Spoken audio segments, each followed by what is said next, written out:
بسم اللہ الرحمن الرحیم والشمس وضحاها باللہ من الشیطان الرجیم بسم اللہ الرحمن الرحیم الحمدللہ الواحد الاحد الفرد الصمد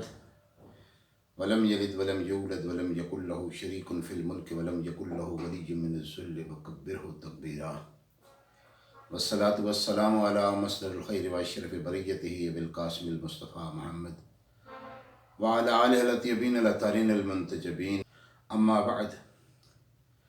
فقد قال رسول اللہ صلی اللہ علیہ وآلہ وسلم مثل اہل بیتی کمثل سفینۃ نوح من رکبها نجا ومن تخلف عنها ضل فغرق وہوا۔ عزیزان گرامی، دنیا ایک گہرے سمندر کی طرح ہے، ایک ایسا گہرا سمندر کہ جس میں دانستہ اور نادانستہ طور پر، شعوری یا لاشعوری طور پر لوگ تاریخ کے ہر دور میں غرق ہوتے رہے ہیں۔ اور اسی چیز سے متنبع کرنے کے لیے جناب لقمان نے اپنے بیٹے سے کہا تھا، نصیحت کرتے ہوئے کہ یا بنیا، کہ اے پیارے بیٹے، ان الدنیا بحر عمیق، کہ یہ دنیا ایک گہرا سمندر ہے، قد غرق فیہ عالم کثیر، اور اس گہرے سمندر میں لاتعداد لوگ غرق ہوئے ہیں۔ فاجعل فیہا سفینتک تقویٰ، تو دنیا کے اس گہرے سمندر میں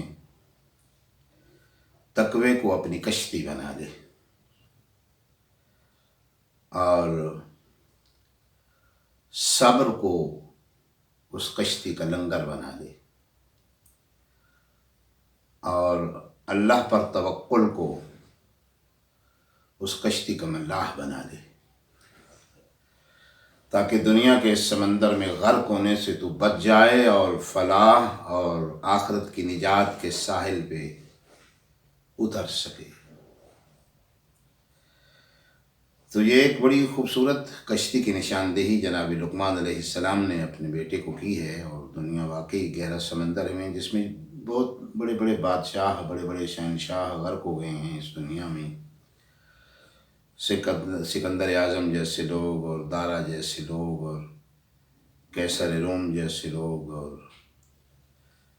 نمرود جیسے کئی فرعون غرق ہوئے ہیں دنیا کے سمندر میں، کئی نمرود غرق ہوئے ہیں، کئی شداد و حامان غرق ہوئے ہیں۔ اس لیے ہر انسان کو چاہیے کہ دنیا میں کے سمندر میں غرق ہونے سے بچنے کی کوشش کرے اور اس کی تدبیر کرے، اور یہ وہ کشتی ہے جو جناب لقمان علیہ السلام نے جس کی نشاندہی اپنے بیٹے کو فرمائی ہے۔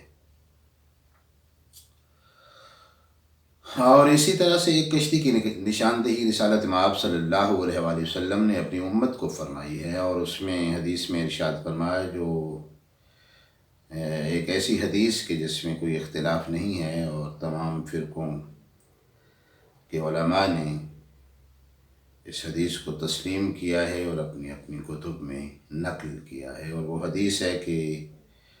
رسالت مآب صلی اللہ علیہ وآلہ وسلم نے ارشاد فرمایا کہ مثل اہل بیتی کمثل سفینۃ نوح، میری اہل بیت کی مثال نوح علیہ السلام کی کشتی کی مثال ہے۔ من راکبہا نجا، جو میرے اہل بیت کی کشتی میں سوار ہو جائے گا وہ نجات پا جائے گا، ومن تخلف عنہا، اور جو میرے اہل بیت کی کشتی سے پیچھے ہٹ جائے گا، تخلف کرے گا، ضل، وہ گمراہ ہوگا، وغرق، اور غرق ہو جائے گا، وہوا، اور برباد ہو جائے گا۔ تو یہ تین لفظیں رسالت مآب صلی اللہ علیہ وسلم نے ارشاد فرمائی ہیں کہ وہ شخص برباد ہو سکتا ہے، اور وہ شخص غرق ہو جائے گا، اور وہ شخص گمراہ ہو جائے گا جو میرے اہل بیت کی کشتی میں سوار نہیں ہوگا۔ تو کشتی کی مثال رسالت مآب صلی اللہ علیہ وسلم نے شاید اس لیے دی ہے کہ انہوں نے بھی دنیا کو ایک گہرا سمندر قرار دیا ہے جس میں انسانیت کے غرق ہونے کا امکان تھا، اور جس کشتی کی نشاندہی کی اس کشتی کے متعلق فرمایا کہ یہ نوح علیہ السلام کی کشتی کی مثل ہے، یعنی نوح علیہ السلام کی کشتی کی خصوصیت یہ ہے کہ وہ جو اس میں سوار ہو جائے وہ غرق نہیں ہو سکتا۔ تو نبی کریم اس کی مثال دے کر یہ سمجھانا چاہتے ہیں اپنی امت کو کہ جو میری اہل بیت کی کشتی میں سوار ہو جائے گا یقیناً وہ بھی غرق ہونے سے بچ جائے گا۔ اور نوح علیہ السلام کی کشتی کی دوسری خصوصیت یہ ہے کہ جو بھی اس میں سوار نہ ہو، اگرچہ وہ نوح علیہ السلام کا بیٹا ہی کیوں نہ ہو، جیسا کہ سورہ ہود میں خداوند عالم نے ارشاد فرمایا کہ نوح علیہ السلام نے اپنے بیٹے کو آواز دے کر کہا کہ یا بنی ارکب معنا ولا تکن مع الکافرین، کہ بیٹا کشتی میں ہمارے ساتھ سوار ہو جا اور کافروں کا ساتھ نہ دے۔ تو بیٹے نے کہا کہ سآوی الی جبل، میں پہاڑ کی پناہ میں ہوں، یعصمنی من الماء، یہ پہاڑ مجھے پانی سے بچا لے گا، یعنی اس کا خیال یہ تھا کہ پانی پہاڑ کی چوٹی تک تھوڑی پہنچ جائے گا، میں پہاڑ کی چوٹی پہ کھڑا ہوں تو یہاں ظاہر ہے کہ پانی یہاں تک نہیں پہنچ سکتا، تو میرے غرق ہونے کا امکان نہیں ہے۔ اور قرآن کہتا ہے کہ وَكَانَ مِنَ الْمُغْرَقِينَ، اتنے میں ایک لہر آئی پانی کی جو پہاڑ کے اوپر سے گزر گئی اور وہ غرق ہو گیا، اور وہ کشتی اور اس پہاڑ کے درمیان وہ موج ایسی حائل ہوئی کہ پہاڑ پہ کھڑا ہوا نوح علیہ السلام کا بیٹا غرق ہو گیا۔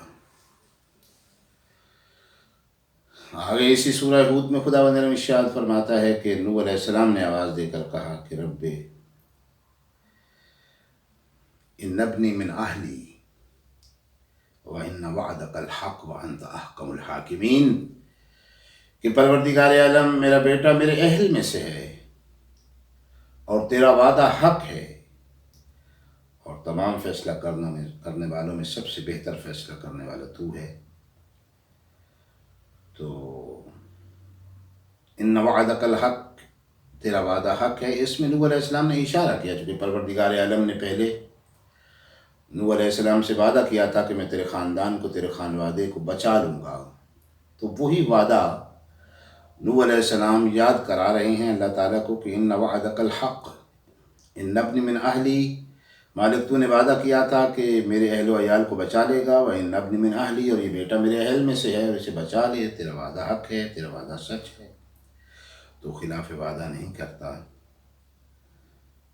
وَأَنْتَ أَحْكَمُ الْحَاكِمِينَ، اور تو بہترین فیصلہ کرنے والا ہے۔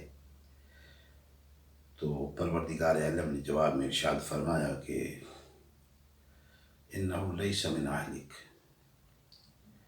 یہ تیرا بیٹا تیرے اہل میں سے نہیں ہے، إِنَّهُ عَمَلٌ غَيْرُ صَالِحٍ، بلکہ اس نے ناشائستہ کام کیا ہے اور ایک غیر صالح عمل انجام دیا ہے، اس لیے تیرے اہل میں سے نہیں رہا ہے۔ اور اے نوح، میں تجھے نصیحت کرتا ہوں کہ تو جاہلوں میں سے نہیں ہو جا۔ یہ بہت سخت الفاظ ہیں جناب نوح علیہ السلام جیسے پیغمبر کے لیے، لیکن ہمارے لیے نوح علیہ السلام جیسے اولو العزم پیغمبر کے لیے اسے لفظ کہنا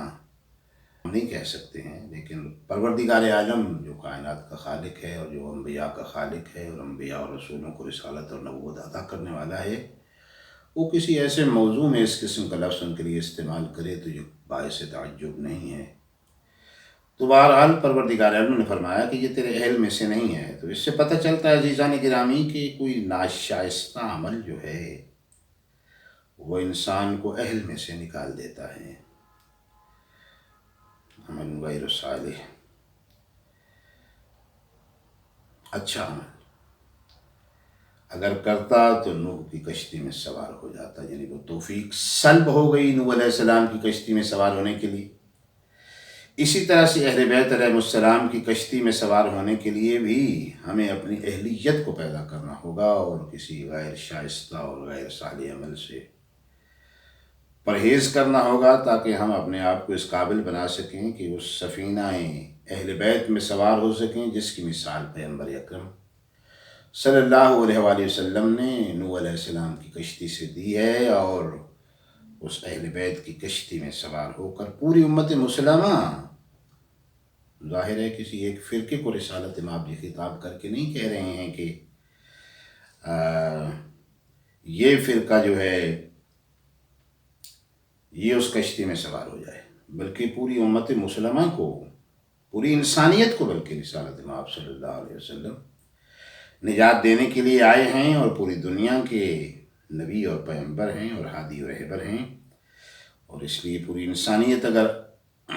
محمد والے محمد علیہ السلام کی کشتی میں سوار ہو جاتی ہے تو دنیا کے اس بحر عمیق سے نجات پا کر آخرت کے ساحل نجات پہ اتر سکتی ہے۔ اور رب العالمین ہم سب کی ہدایت فرمائے۔ وآخر دعوانا ان الحمد للہ رب العالمین۔